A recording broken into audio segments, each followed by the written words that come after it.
Le sujet, c'est la paix biblique.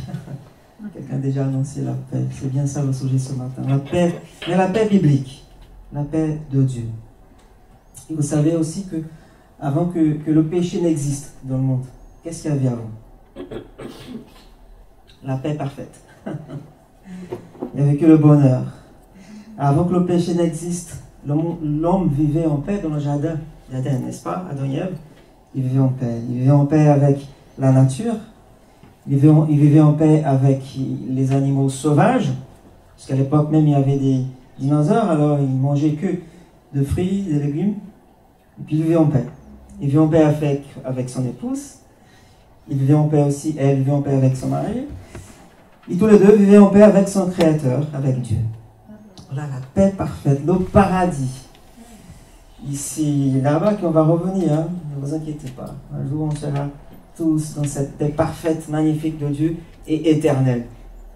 Amen. Mais tant que ce temps n'est pas encore arrivé, on est ici dans ce monde.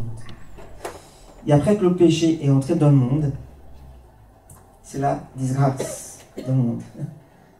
Il n'y a pas de paix comme elle avait auparavant. L'homme n'est plus en paix avec son Créateur. L'homme n'est plus en paix avec lui-même, avec les autres. L'homme n'est plus en paix avec Dieu. Et on peut même dire que ça ressemble un peu à l'enfer, ici sur la terre. Parce que la paix parfaite de Dieu n'est pas là. Elle est en partie. On a un avant-goût. Mais ce n'est pas encore la vraie paix qu'on va voir bientôt dans le jardin d'Éden, la cité céleste, la vie de Dieu.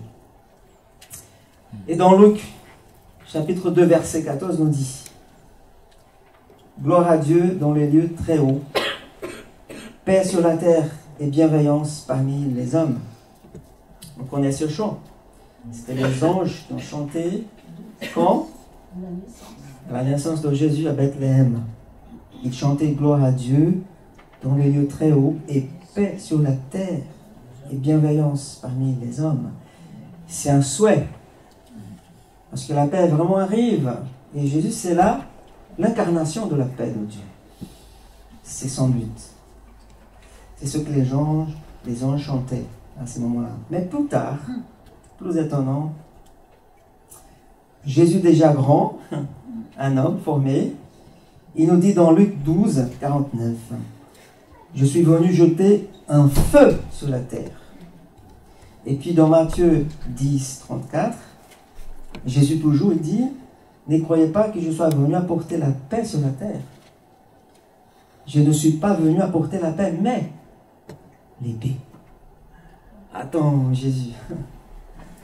C'est quand même un peu contradictoire, parce que les anges ont dit paix sur la terre. Et en plus, plus tard, le prophète Ésaïe, dans le chapitre 9, verset 5, il annonce le prince de la paix qui va venir avant même sa naissance. Et les anges, là, on a entendu, ils ont annoncé qu'il allait apporter cette paix finalement.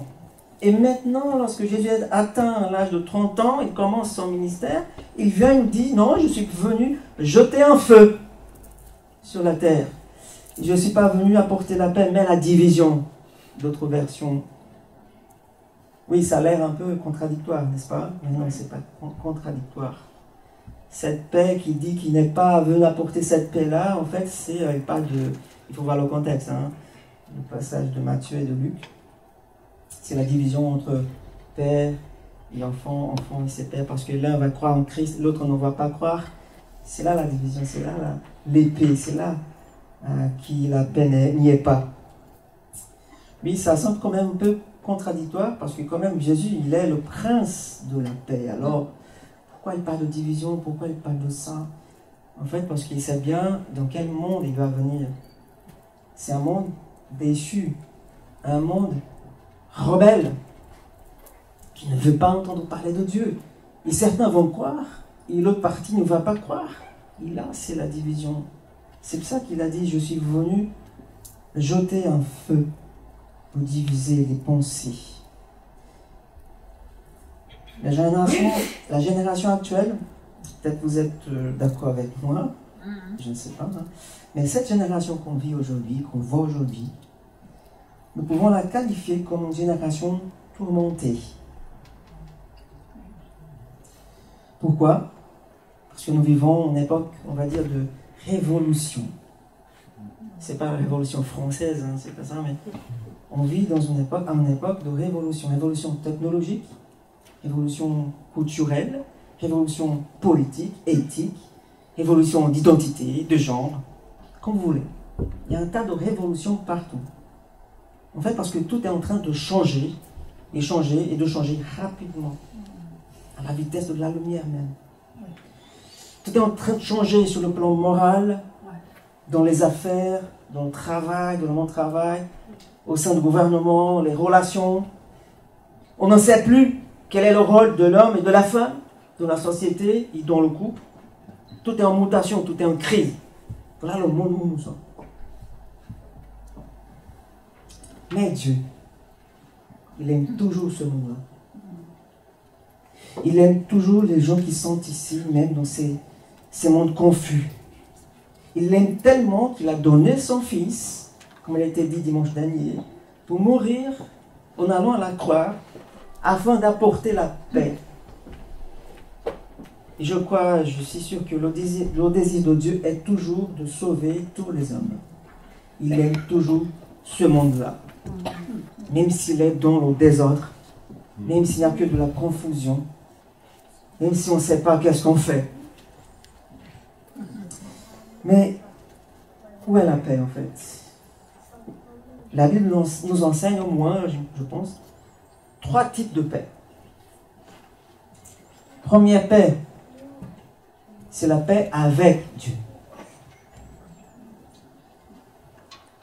Paul nous dit dans Romains 5, verset 1, « Étant justifiés par la foi, nous avons la paix avec Dieu par notre Seigneur Jésus-Christ, dit l'apôtre Paul. » Vous savez, le besoin le plus urgent pour chaque personne de ce monde-là, c'est quoi? Ce n'est pas l'augmentation de leur salaire, ce n'est pas les revalorisations de leur retraite, ni plus de temps de repos, au moins de ton travail. Ce n'est pas le besoin le plus urgent aujourd'hui. Le besoin le plus urgent de chaque être humain aujourd'hui, sur cette terre, est la paix avec Dieu. Amen. Simplement. Parce que si nous avons la paix avec Dieu, tout va bien après. On fait avec, comme on dit souvent. Le besoin le plus urgent de chaque personne de ce monde-là, c'est la paix avec Dieu. Et quelqu'un peut même dire, mais Joël, attends, je ne suis pas en guerre avec Dieu ou contre Dieu. Je dirais, oui, vous êtes en guerre avec Dieu. Parce que les gens ne sont même pas conscients. Mais Dieu appelle cela une guerre parce qu'ils sont rebelles. Parce qu'ils sont en rébellion contre lui. Ils ne font pas sa volonté. Ils ne sont pas soumis à son autorité en tant que Dieu, en tant que Seigneur et Créateur. Voilà la guerre qu'il y a. Et si vous êtes un croyant, que je crois que vous êtes, des croyants, des chrétiens, des disciples, vous êtes une personne assez décente, bien. Hein? Amen. Au moins une. La Bible dit que nous sommes, que nous ne connaissons même pas notre cœur. C'est Jérémie qui dit, Jérémie 17, 9. Il dit que le cœur humain, il est tortueux, plus que tout. Il est désespérément mauvais. Donc on n'est pas bien notre cœur, même en étant une personne décente, bien, chrétien, fidèle à Dieu. Donc on n'est pas tant que ça notre cœur. Et comme beaucoup, moi aussi j'essaie de faire ça. Chaque année, on essaie de faire un contrôle médical, n'est-ce pas? Pour savoir comment ça va, quoi. À l'intérieur, parce qu'on ne voit pas qu'est-ce qui se passe à l'intérieur. Même si les médecins ici disent, oh non, d'ici à 2 ans, 3 ans, on peut refaire un contrôle. Alors que là-bas, chez nous, on fait tous les ans un contrôle général. Mais voilà, j'imagine que vous faites aussi des contrôles tous les ans, des prises de sang, des échographies, des radiographies, etc. Plein de choses comme ça. Et parfois, on trouve un petit truc, quelque chose dans notre cœur, dans notre corps, alors qu'on ne savait pas qu'il y avait quelque chose. Il était caché. Mais les examens ont révélé quelque chose. Et on a été surpris ou pas surpris. Heureusement, pas surpris parfois. Mais voilà, il y a parfois des choses qui sont cachées qu'on ne voit même pas. Mais vu par un contrôle plus approfondi, on voit des choses. Vous voyez, on ne sait pas vraiment que nous nous sommes rebellés contre Dieu. Parce qu'on ne connaît pas notre cœur. Nous ne sommes pas forcément conscients de certaines choses. Oui, mais je sais, vous ne brandissez pas le poing vers Dieu, en disant, voilà, je suis en guerre contre toi. Non. Mais nous ne vivons pas vraiment selon la parole de Dieu. Pas à 100%. Soyons honnêtes avec nous. Il y a des choses qui nous dépassent, qu'on rate, qu'on loupe. Nous ne consacrons pas beaucoup de temps à la prière. C'est évident. Nous ne consacrons pas beaucoup de temps à étudier la Bible. Non. Soyons honnêtes avec nous-mêmes. Ceux qui sont bien, ok, amen. Mais faisons quand même un bilan. Allons faire un contrôle médical de santé spirituelle. Nous ne consacrons pas beaucoup de temps à gagner des âmes perdues dans ce monde-là, qui n'a pas la paix de Dieu, qui ne sont pas en paix avec Dieu. Nous ne donnons pas tout ce que nous pourrions donner à Dieu. Et donc Dieu nous regarde et prononce son verdict. Et son verdict, diagnostic, il voit notre cœur. Il fait une sorte de échographie. Il voit tout. C'est aussi qu'il nous voit, transparent, tel que nous sommes. Alors que nous ne connaissons même pas. Mais lui nous connaît à fond. Il dit, vous êtes des pécheurs, des rebelles. Alors, nous avons besoin d'une chose, de nous réconcilier avec Dieu. De remettre à lui toujours notre vie. De reconnaître nos fautes, nos manquements avec Dieu. C'est d'ailleurs le sens de la croix, mes amis. Est-ce que le prix que Jésus a payé, c'est rien? Jésus est allé à la croix. Est-ce qu'on se rend compte de ça? Le roi des rois, il a quitté sa gloire, son royaume, où il était adoré à 100%. Il s'est humilié, il est venu ici, il s'est abaissé à notre niveau, hein, en tant qu'homme. Il s'est humilié à fond. Et nous, qu'est-ce qu'on fait? Son église, ses enfants, ses disciples. C'est le sens de la croix, mes amis, d'avoir une vie en paix avec Dieu. Jésus il a tendu sa main vers nous, avec une main, et l'autre, il tient à la main de Dieu pour nous réconcilier avec le Père. Il nous a réunis à réconcilier avec Dieu sur la croix, sur cette humiliation affreuse. Et si vous voulez trouver Dieu, c'est qu'à la croix. C'est pas en allant tous les dimanches à l'église. C'est à la croix que vous pouvez trouver Dieu. C'est pas simplement en suivant des belles prédications sur Internet, des belles églises partout. C'est à la croix. Et comment vous êtes venu à la croix? Quand vous êtes venu? Avec tous vos attributs religieux, avec toutes vos prétentions, votre orgueil? Ou êtes-vous venu avec une grande humilité et vous avez dit, Seigneur, je suis un pécheur. J'ai péché contre toi et j'ai besoin de toi. Laisse-moi entrer dans ta famille. Certains disent, ah Jésus, je te laisse entrer dans ma vie. Non, c'est pas ça en fait. Ça, c'est pas de l'humilité. Tu peux entrer, vas-y. Je t'ouvre mon cœur. Non, Seigneur, s'il te plaît, je te supplie, laisse-moi entrer dans ta famille. Jésus, laisse-moi entrer dans ta vie. Vous savez quel est le plus grand problème auquel nous sommes confrontés aujourd'hui dans nos églises? C'est que nous avons la religion. Elle est là, hein? La religion, les rites, les choses, les codes. Mais nous ne connaissons pas vraiment Jésus. On parle beaucoup de lui. On va dire moins. Dans certaines églises. Pas ici. C'est ce qui, John MacArthur, il avait appelé la honte de l'évangile. Aujourd'hui, on vit la honte de l'évangile. Et je tremble quand je parle de ça. On trouve des églises où la prédication est devenue un spectacle. J'essaie ici de ne pas faire comme ça. Les pasteurs comme des coachs. Les messages deviennent des motivations personnelles. On a mis de côté ce qui dérange au nom de la bonne politique. Pour montrer une image cool. Pour attirer plus de gens.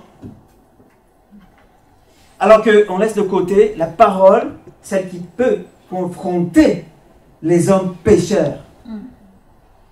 On a peur de parler de péché, on a peur de parler de l'enfer, on a peur de parler de jugement. Parce qu'on veut être cool. Présenter un évangile cool.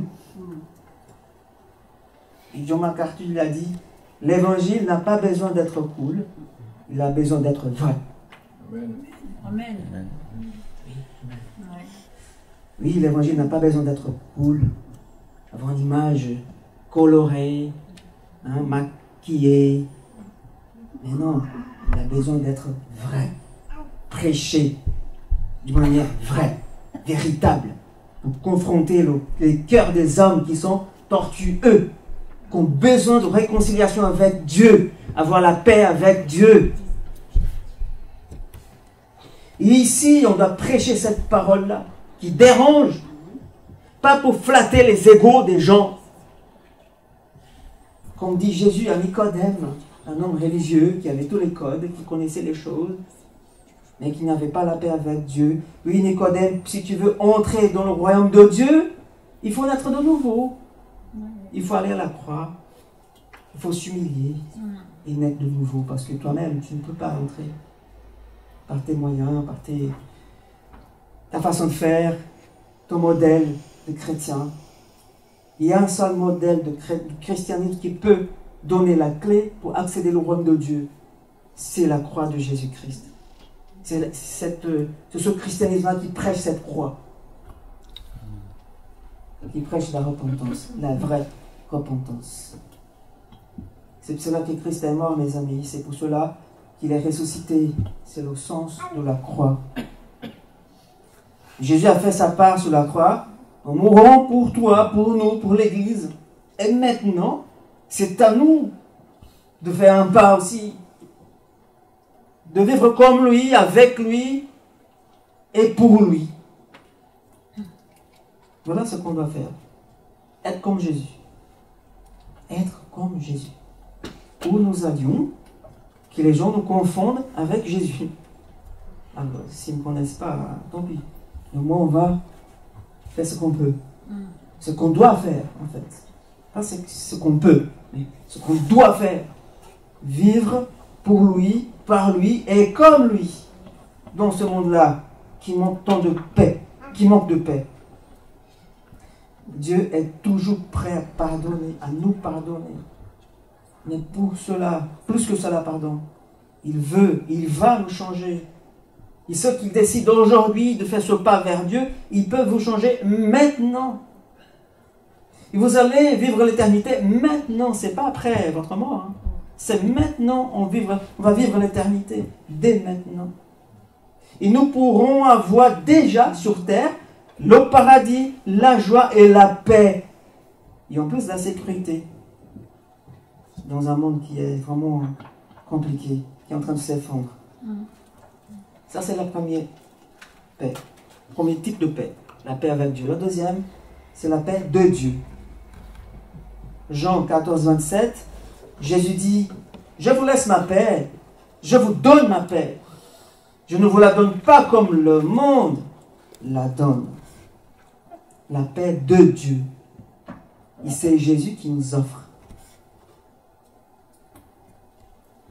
Le monde peut parfois nous offrir une paix parce que Jésus dit, je ne vous la donne pas comme le monde. Ça signifie que le monde, il peut nous offrir un type de paix. Parfois, on peut trouver un peu de paix dans l'alcool. Ou même par des drogues. Un peu de paix. Un peu de tranquillité pendant un court temps. Un court moment. Et même par des expériences sexuelles, on peut trouver un peu de paix, de plaisir, un peu de joie, pendant un petit moment aussi. Mais la Bible dit que le plaisir dans le péché ne dure qu'un temps. C'est court. Mais c'est une fausse paix. Pourquoi? Parce qu'ensuite va venir un terrible moment de vérité où vous devez affronter la réalité, où vous devez affronter Dieu, affronter le jugement, affronter l'éternité, où vous n'avez pas la paix de Dieu. Le plaisir dans le péché, c'est une fausse paix. Et le salaire de ça, c'est la mort, le jugement éternel. Et Jésus nous dit ici qu'il a un grand héritage pour nous donner. C'est sa paix. Je vous donne ma paix. En fait, mais que signifie la paix? La paix signifie tranquillité, si vous voulez. Avoir l'esprit tranquille, apaisé, hein? Tendre, calme. Même s'il y a de la tempête, on est calme. C'est la paix de Jésus. Hein? Vous vous souvenez quand il était dans le bateau? La tempête frappait partout, les disciples ils criaient, ils disaient on va mourir. Et Jésus dormait. Ben, c'est cette paix-là que je veux. C'est la sienne, pas celle du monde. Mais c'est la paix de Jésus. Quelle que soit la circonstance, on a cette paix tranquille. Que les bombes tombent, que les guerres éclatent, que le monde se déchire, se divise, que la mort frappe votre famille. Toutes ces choses nous feront verser des larmes, bien sûr. On va être attristés. Mais au milieu de tout cela, si la paix de Jésus est avec moi, je serai vraiment en paix. C'est une paix surnaturelle. C'est ça qu'il dit. Ma paix, elle est surnaturelle. C'est pas de ce monde-là. Et c'est à votre disposition. C'est à vous de venir m'appuyer en moi-même. Donc, Psaume 23, 4, on dit, même quand je marche dans la sombre vallée de la mort, je ne redoute aucun mal, car tu es avec moi. Tu es avec moi, Seigneur. Et quand il est, sa paix est avec. Même quand je marche dans la sombre vallée de la mort, je serai en paix parce que Jésus est avec moi. On peut même, à chaque fois qu'on va s'endormir,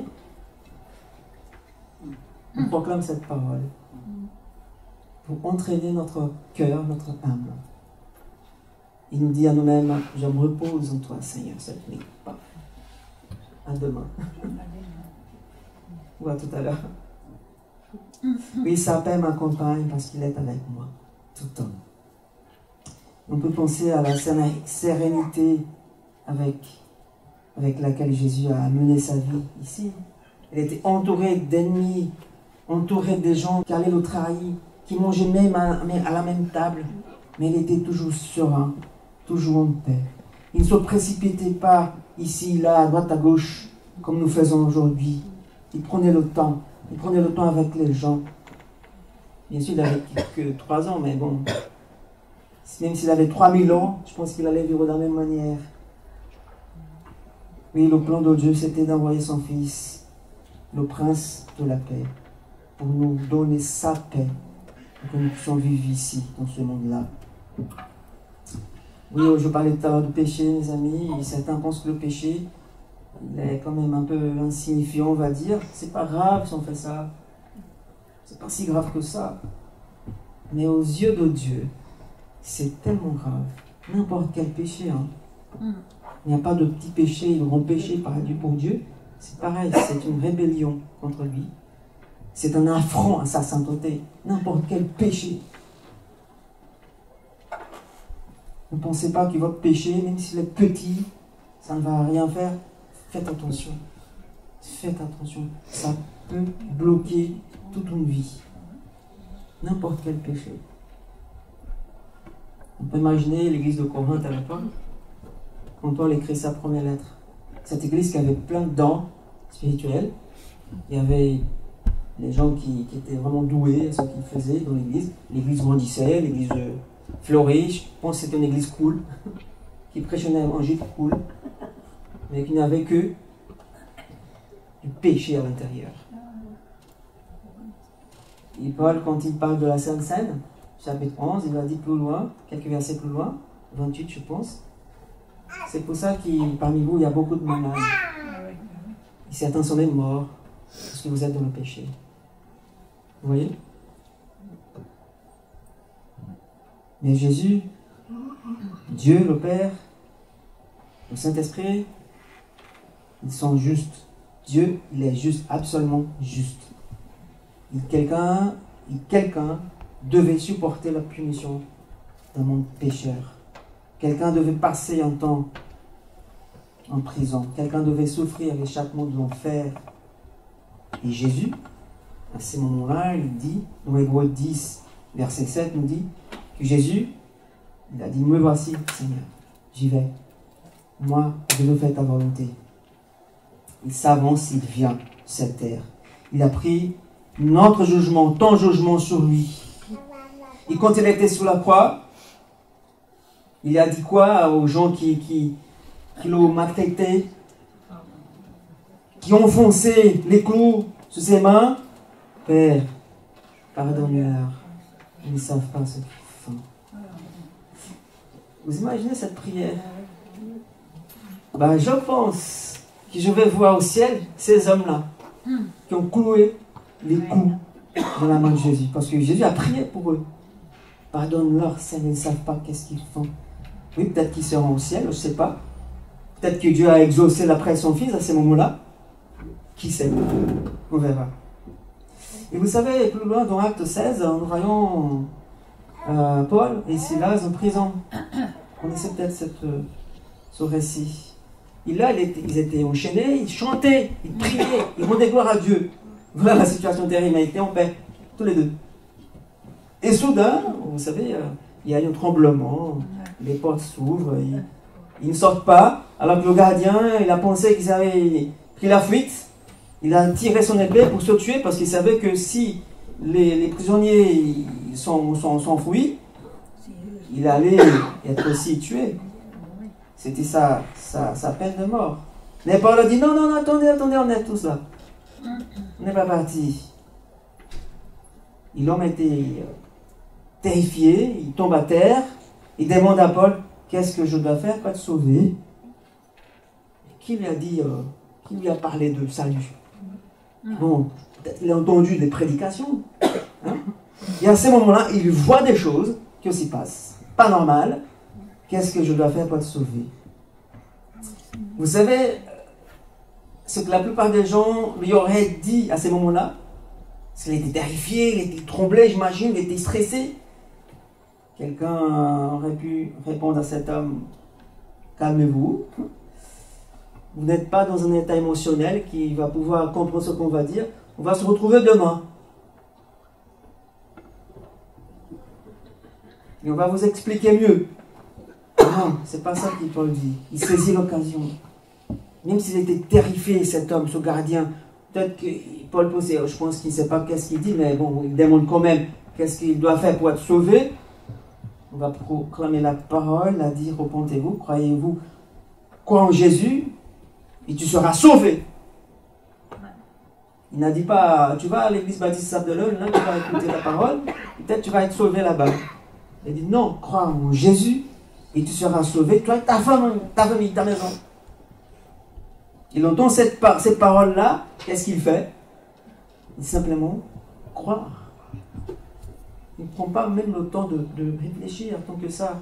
Ce gardien, à ce moment-là, il reçoit Jésus, il est sauvé, il est pardonné, il est au paradis, il est au ciel, il est en paix avec Dieu, et maintenant il est à la paix de Dieu aussi. Et même avant la fin de la nuit, ce gardien-là, il commence déjà à faire le service social, il lave les pieds des prisonniers qui viennent juste de le fouer, de le bafouer quelques heures avant. Il fait du travail social. Quelle transformation! Il se baisse pour laver les pieds des prisonniers. Vous voyez ce que l'évangile fait dans la vie de quelqu'un? Un changement radical. Alors, est-ce que vous avez changé radicalement si vous regardez en arrière votre vie avant d'avoir rencontré Jésus? Est-ce que vous avez changé radicalement? Je ne dis pas comme ça, mais bon, on a quand même des changements. Vous n'êtes plus le même. Oui, on peut être transformé si on croit en Christ. Tu peux être touché par le Christ ce matin, tu ne seras jamais la même personne. Enfin, troisièmement, pour terminer, il y a la paix avec les autres. Paix avec Dieu, la paix de Dieu et la paix avec les autres. Jésus a dit, ayez la paix les uns avec les autres. Dans quelles circonstances Jésus? N'importe. Ayez la paix les uns avec les autres. En d'autres termes, nous devons œuvrer pour la paix. Être des artisans de paix. Pas forcément comme certains font aujourd'hui, qui ont fait dernièrement, des accords de paix. Qu'on fait aujourd'hui dans le monde entier.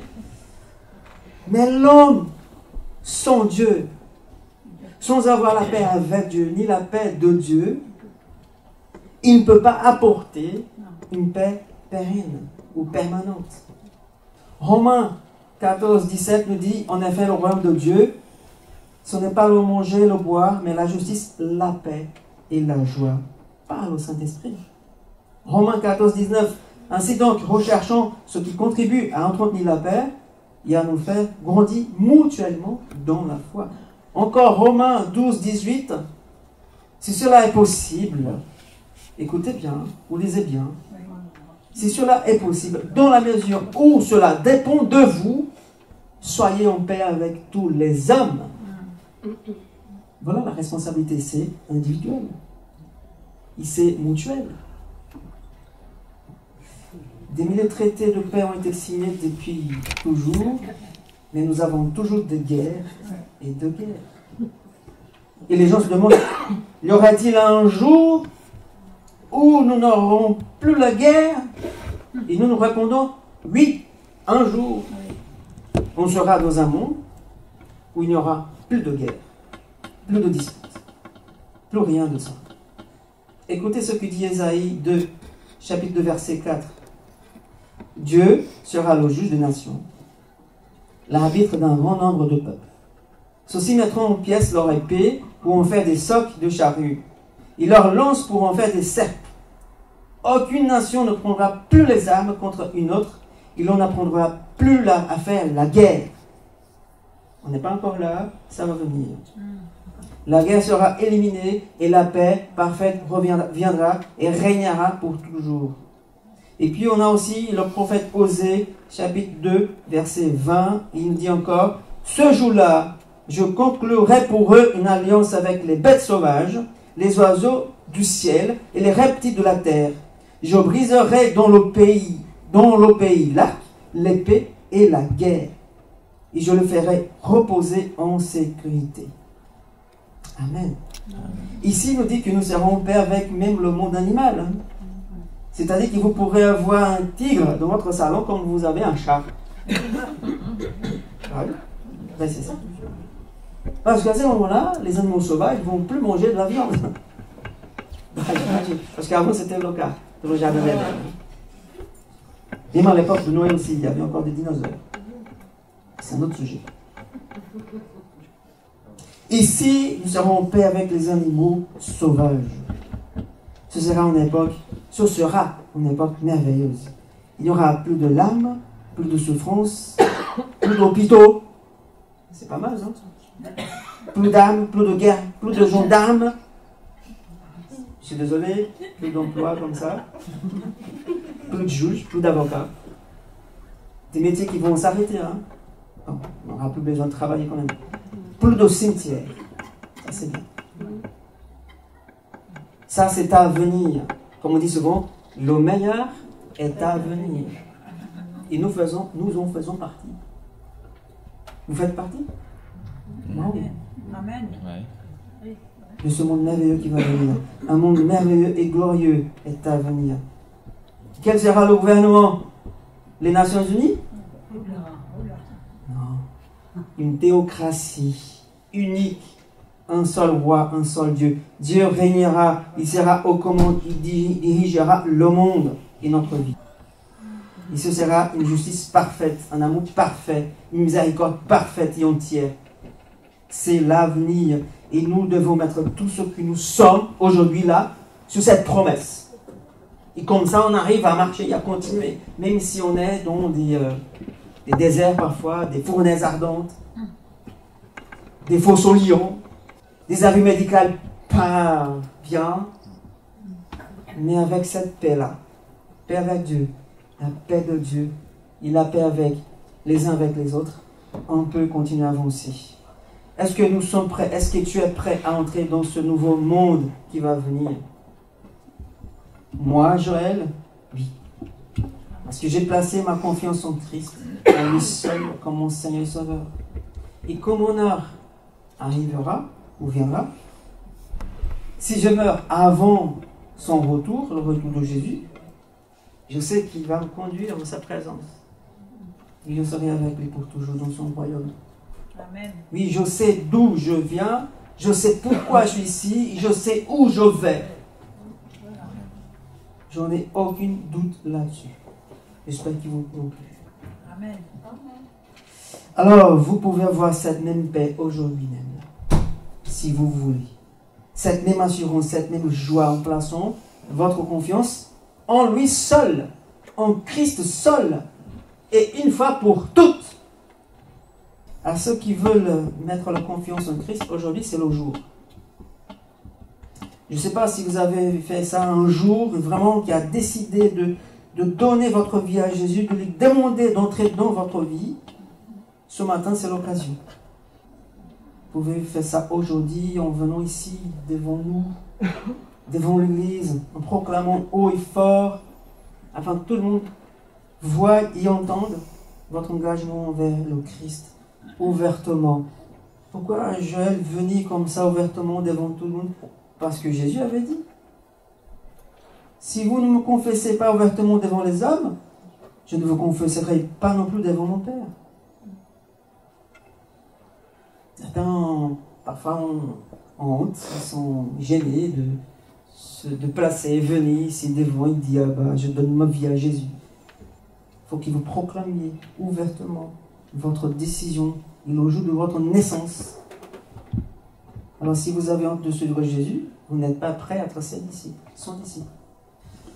Et si vous êtes déjà un enfant de Dieu, replacez-vous votre vie en Christ. Soyez en paix. Parce qu'il est avec toi. Sois en paix.